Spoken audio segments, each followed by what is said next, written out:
Time's up, guys. Winter break is over and we are heading back to school tomorrow. I'm going to be honest and I'm going to say I think I need a winter break just as much as my kids did this year. We've been remote learning since August, not including the spring where I basically put in zero effort, to be totally blunt with you guys, because I was convinced we were going to go back in the fall and we'd play catch up then.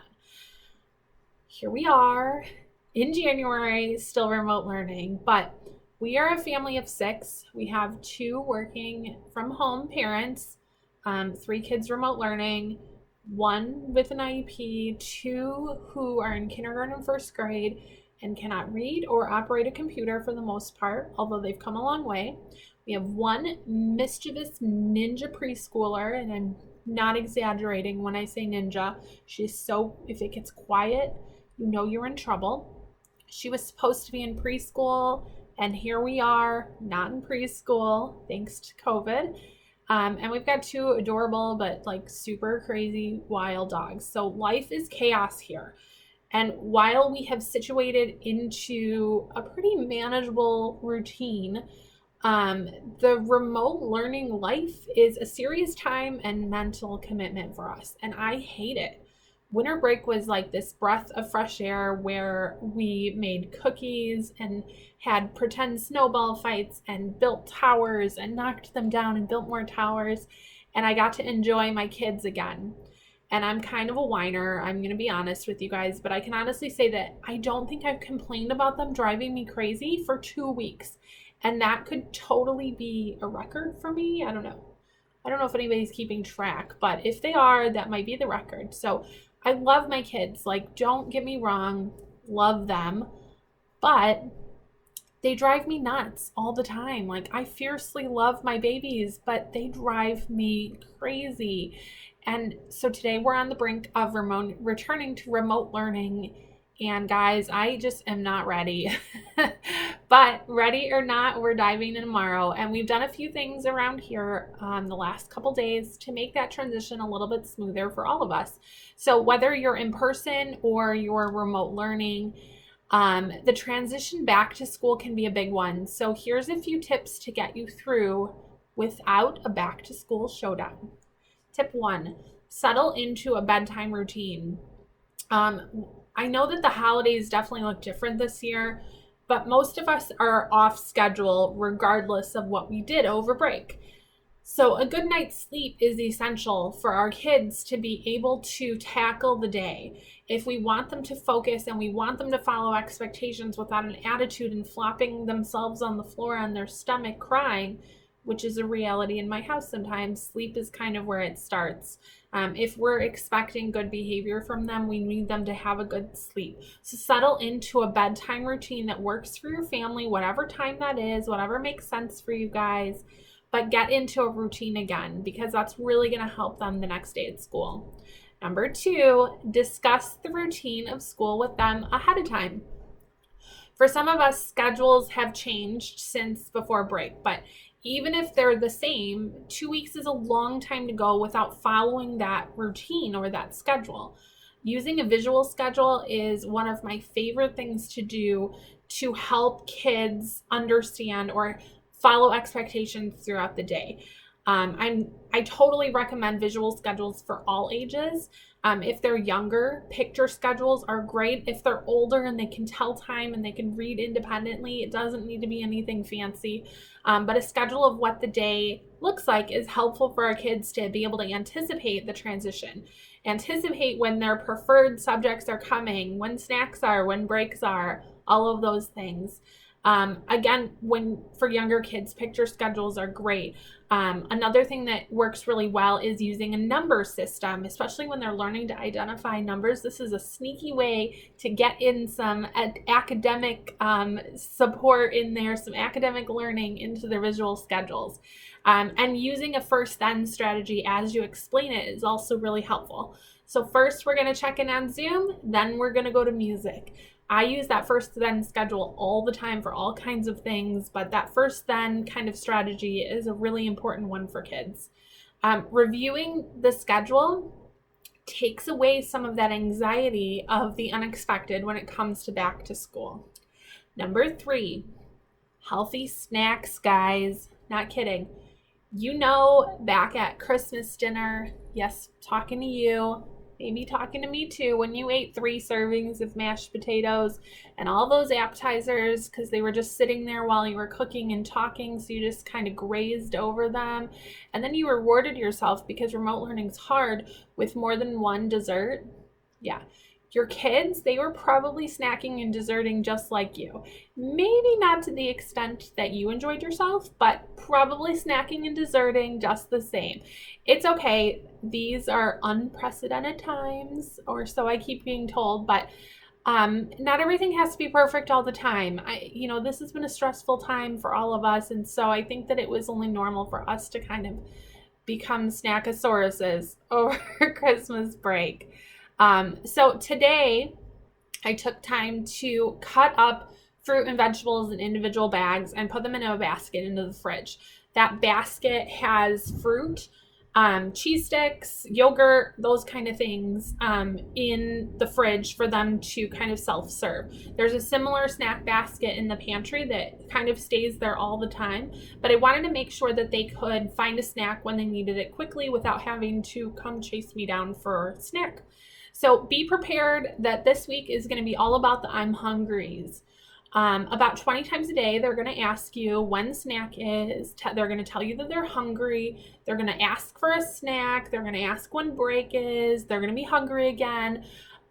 So healthy snacks is just as important for your sanity as it is for their healthy growing bodies. So I have also seen parents preparing packed lunches in the fridge during remote learning for them to grab during lunchtime. I am not that awesome. I didn't do something that special. We're kind of winging it at lunchtime, but that does kind of eliminate that mom what's for lunch battle. I'm, again, not on top of things like that. I'm trying, but I'm not there. So this is definitely something that I need to do better at. But a good place to start is with healthy snacks. So number 4, organize materials that you need for each day. This is another area I could do better with, which is why organization is in bold letters on my vision board for 2021. One thing that has worked well for us is that we have, in the morning, I pull out each page that our kids need for the day. I open up the math book to the page that they needed to, their reading book to the pages they needed to. I get out their markers and their scissors and their glue, whatever they need, so that they can be more independent there. And huge shout out to my kids' teachers who have helped me with organization, because it's not my favorite. And they have labeled and paper clipped each packet of papers by subject, so that I know exactly where those papers were, which has been awesome. I also have a folder sitting on the desk for the kids to put anything that needs to be turned into the teacher in that folder. Because one of the struggles I was having was that if I'm in the room with my kids while they're learning, they're not learning. They're distracted by me. They're doing those I'm hungries. They have to go potty. They want to break. They're laying on the floor. They're distracted. So I kind of leave them be in their room, which is why that organizing the materials for each day has been really helpful for us. But what would happen is that I'm not there and I'm not listening to the teacher, and I was having to go back through, 20 pages every day to figure out what was needing to be turned in. Or I was just missing it altogether and it wasn't getting turned in. Not because they weren't doing it, but because I didn't know it was there. So this folder on the desk to put turned in papers in has been really helpful for me to stay a little bit more organized. All of that organization, though, it really helps minimize that paperwork shuffle in the middle of a Zoom, so that we're not running in trying to ask questions for the teacher. And again, increases independence for our kids, which is really important. Number 5, try not to over-plan for the week. Obviously, this looks a little different than it did pre-COVID, where we were running to dance class and soccer practice and tumbling and Ninja Warrior classes or whatever you may be doing 5 days a week. But this week, we should really be focused on resting our bodies and our minds after school hours. Our kids are going to be exhausted, mentally and physically, and I'm probably going to be exhausted too. So let's make plans for board games and sensory play. Easy dinners, Mom. Break out those crock pots for you. Those kind of things are low key that we can do, and we want to make sure that we're being fun and organized, but also being really flexible and expecting that there might be a little meltdown or two. Hopefully it's a little one. Give them a few moments at the end of the day too to tell you a story about school. And one of the things that I like to do is, instead of asking, what did you do today? Or tell me about your day, be specific. Who made you laugh today? What did you laugh about? I saw you reading a book with your teacher. Those were some big words. What was your favorite part of the story? When things get challenging, also give them some time to vent. Like I said, we're going to need to be flexible and expect that there's probably going to be some meltdowns this week. Give them a chance to explain themselves. You seem really upset. It seems like you might have had a hard day. What was hard about it? They might respond with, I don't know. And you can say, yeah, I get it. Sometimes I get upset and I don't even know what I'm upset about either. And move on. Just kind of like really try and reach out and empathize with those feelings, because those are real feelings for them, even if they're having a meltdown over their chicken nuggets being cut up the wrong way, you know? Another thing you can say is, I saw how hard you were working on those math problems. That must have been exhausting. How can I help you right now? One of the things I like to do is ask my kids what they need. They're little, and still they surprise me when they say, I need a hug, or I want to go by myself right now, or I'm really hungry, or I'm really tired, or I don't know what I need. But a lot of the times they kind of have an idea of what they need in the moment. So asking them what they need gives them some of that power back and can really diffuse the situation. Number 6, last one, if it is appropriate for your child, plan a reward for the end of the week. For younger kids, they might benefit from a more immediate, like, daily reward because they're younger and they have a harder time like anticipating that end of the week. Seems like really far away. But you guys can discuss this as a family during that visual schedule review. And as a reminder, this is one of my like really big important tips. Do not use this reward as a consequence. And what I mean by that is, do not threaten to take away the reward when you're dealing with unexpected or challenging behavior.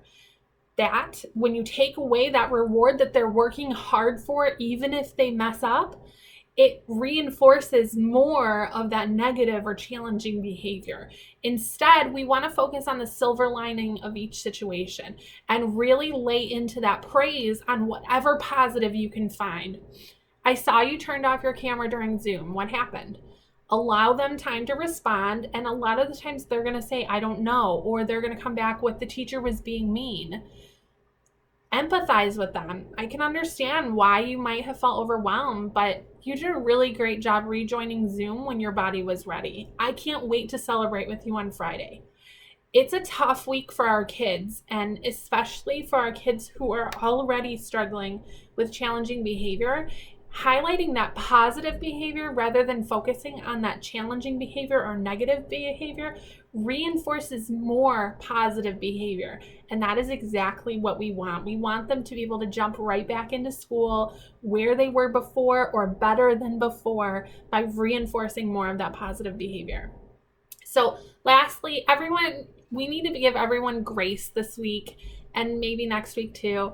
Our kids, our families, our classes, our villages, they've been through a lot in the last year because of COVID and the pandemic and quarantine, and school looks different, and our families look different, and people are home more, and we're wearing masks, and the expectations are different.